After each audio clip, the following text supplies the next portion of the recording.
Brooke and Edmund were secretly trying to uncover evidence that would prove that Jim Thomason was behind the transglobal plane crash. Edmund went to interview a former girlfriend of Jim Thomason's in prison. Then he disappeared. Brooke feared that Thomason was onto him, had possibly killed him. She was terrified, so I insisted that she take my gun for protection while I tried to locate my brother. Did you locate him? Yes, I followed Thomason to a location on the New Jersey shore. He had imprisoned my brother in an aqueduct. He had chained Edmund to a wall. Is this where you found your brother Edmund? Yes. We both nearly died here. Objection, Your Honor. Speculation. You try being handcuffed to a wall with water rushing up past your neck. There's no speculation about it. Your Honor? Never mind. Overruled. And you, sir, will respond only to the questions being asked of you. Do I make myself clear? Yes, Your Honor, you do. Continue. Thank you, Your Honor. I'd like to enter these as defense exhibit number 1. Mr. Marick, what happened when you got to the aqueduct? Got to the aqueduct. I had followed Thomason there. We fought. I knocked him out. Then I went in and I tried to free Edmund. But while I was inside, Thomason came to and locked me inside with Edmund. You fought with Thomason. You knocked him out. And yet he rose up to come back and imprison you in the aqueduct. Yes, he was relentless. The man couldn't be stopped. Objection, Your Honor. The victim is not the one that's on trial here. I move that Mr. Marick's statements be stricken from the record. Your Honor, approach. Gentlemen. I'm trying to pursue a justifiable homicide defense here. The foundation of this defense is my client's reasonable belief that she and other people are under imminent danger from Mr. Thomason. Now, if the court is not going to let me explore Mr. Thomason's character, why bother impaneling a jury? Why bother having a trial? We're just wasting a lot of time and the taxpayers' money here. There ain't going to be no defense, or sure as hell ain't going to be no justice. Mr. Dillon, I'm going to permit you to continue with this line of questioning. However, I warn you, I will strike any testimony from this witness that's inflammatory or irrelevant. Thank you, Your Honor. Mr. Marick, only the facts. Would you tell the court what your investigation uncovered as to Mr. Thomason's relationship to the trans-global airplane crash? I had gotten hold of an FBI file on Jim Thomason. It linked him to a case involving arson and an insurance scam. An explosive was involved, the same plastique that Jim Thomason was carrying in his bag on Flight 149. Now, he and his girlfriend, Judy Morton, were interrogated, but only Miss Morton was convicted. The state offered her a deal to give up Thomason. She opted to serve her time. The day after Edmund interviewed her at Rahway State Prison, she mysteriously was killed in a prison fight.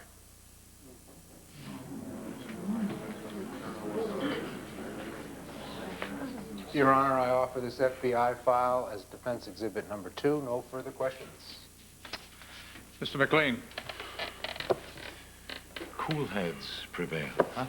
Mr. Marick, should the court accept your word for anything? Yes. You testified that you went to save your brother. Isn't it true that you committed adultery with this same brother's wife? Your Honor, Mr. Marick is not on Goes trial to here. credibility, Your Honor. If we are to accept Mr. Marick's word as to the character of Jim Thomason's, we need to know if his word is one that we can depend upon.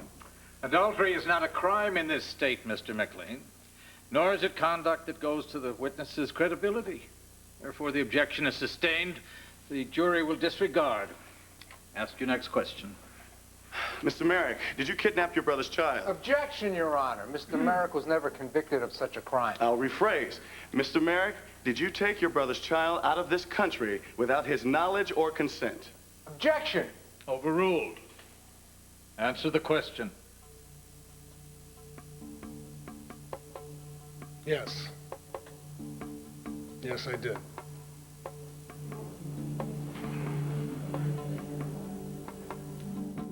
Mr. Marick, Marick, you've testified that you and the defendant are friends. Is that correct?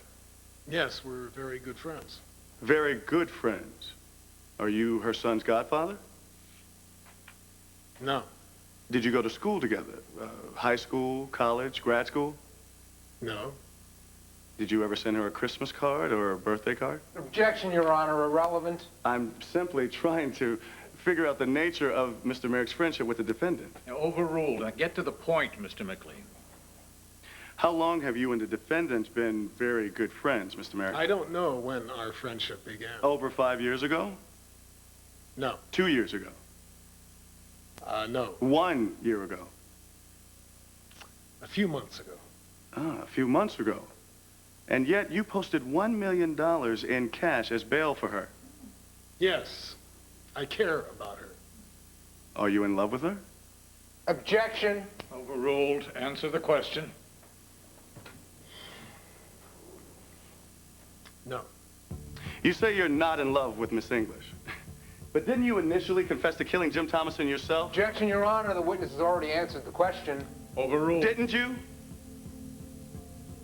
Yes. And didn't you rough up the ADA, namely me, to prevent Miss English from being arrested and landed you in a jail cell Objection, overnight? Your Honor. He's badgering the witness. Overruled. Mr. Dillon, sit down. Yes, I roughed you up. You were released, but you decided to remain in the jail cell next to the defendant that night, didn't you? Yes.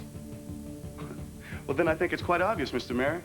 Isn't the real reason you placed that weapon in the defendant's hand, the reason why you lied to protect her, posted $1 million cash for her, is because you're in love with Brooke English? You're under oath, Mr. Marick. You're in love with the defendant. Isn't that true? Objection, Your Honor. Order. Objection. Order! Order in this court! Order! I will have order here! Then I think it's rather obvious, Mr. Marick. Isn't the real reason why you placed the weapon in the defendant's hand, the reason why you lied to protect her, went to jail because of her, posted $1 million in cash for her, is because you're in love with Brooke English? You're under oath, Mr. Marick. You're in love with the defendant, isn't that true? Objection, Your Honor. Counsel is leading the witness. He's berating the witness. You name it, he's doing it to the witness. Your Honor, I see Mr. Marick as a hostile Well, witness. since when? Overruled. Please answer the question, Mr. Marick. Am I in love with Brooke English? Yes. No. Do I love her? Yes. I love a lot of people. Is that a fact? Yes, yes, I love my brother. I love his children. Our housekeeper, Peggy. My ex-wife, Erica Kane. Your Honor, this line of questioning is for the birds. Mr. Marick's personal feelings about things have nothing to do with nothing. His credibility is, he's testified that Jim Thomason was an evil man, a man who committed heinous crimes. He was. So you say. I'm not the only one who says it. We need to place Mr. Marick's testimony in the proper context, and in order to do that, we need to understand the true nature of his relationship with Miss English. The objection is overruled, Mr. Dillon. Mr. Marick, have you confessed to murders that you didn't commit because you wanted to help out people that you loved, or is it only for the defendant? Do you find this amusing? I find the question absurd. Isn't it true that you say just about anything to get the defendant exonerated? I have sworn to tell the truth. That's exactly what I have done, what I will continue to do. Just answer the question, Mr. Marick, yes or no. Would you lie for the defendant whom you love?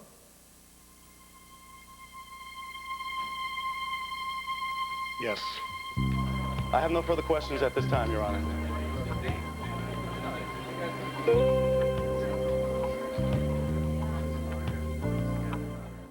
Mr. Marick, you told the court that you swore to tell the whole truth today. Is that right? That's correct. Now, is anything you've said about Mr. Thomason or anybody else, has that been a lie? Everything I've said has been the truth. You confessed to killing Jim Thomason? When I confessed to killing Jim Thomason, I wasn't under oath. I am now. Thank you. You may step down. Court is recessed for 15 minutes.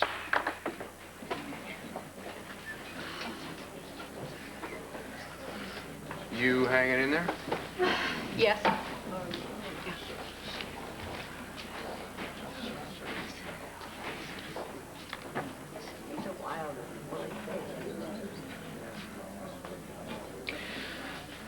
I don't know if I undid the damage. McLean's good. He used the same tactics when he questions Edmund. When's that going to happen? Edmund's up next. At least we know he won't be sitting on the stand protesting his undying love for you. Plus, we got that little bag of evidence that we're talking about. All right, let's hope it's enough.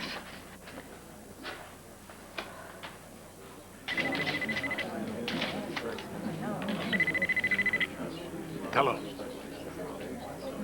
Oh, Peggy, what is it? They said what? No, you did the right thing. I'm on my way. Gotta hand it to you, bro. That was brilliant. Edmund, don't start with Saying me, you not would now. lie for Brooke in front of the jury? McLean had me cold. He knew that I'd already lied for Brooke when I confessed to killing Thomason. He knew it. The jury knew it. Nice work. What are you gonna do for an encore? Stuff her in a van and drive her to prison yourself?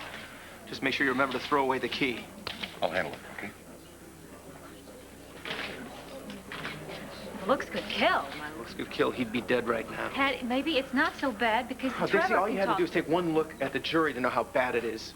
Oh, Miss English, can we get a comment, Mr. Dillon? How about I'll be glad to give an interview at the end of the day. Can we meet?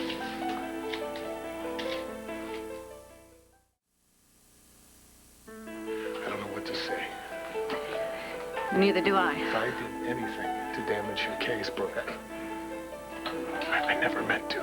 I know. Oh, I'm sorry.